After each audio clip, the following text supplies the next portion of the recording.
मी एकाकी आहे आणि या निर्घुण जगात एकट्या दुकट्या माणसानं स्वरक्षणार्थ काही बाळगावं म्हणून मी पुस्तक बाळगतो. मी कुठेही असो पुस्तक सोबत असतंच. मी ते वाचत नसलो तरी पडून असतो छातीवर घेऊन प्रेयसीसारखं.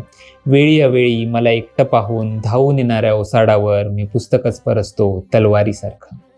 ह्या ओळी आहेत कवी नागराज मंजुळे यांच्या उन्हाच्या कटाविरुद्ध या त्यांच्या कविता संग्रहातल्या.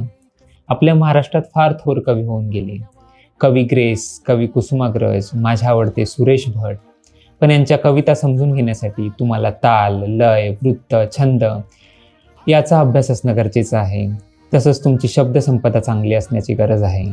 पण मंजुळेंबाबत तसं नाही आहे. मंजुळे फक्त रॉ इमोशन्सच्या जोरावर त्यांच्या कविता तुम्हाला आपलंसं करतात.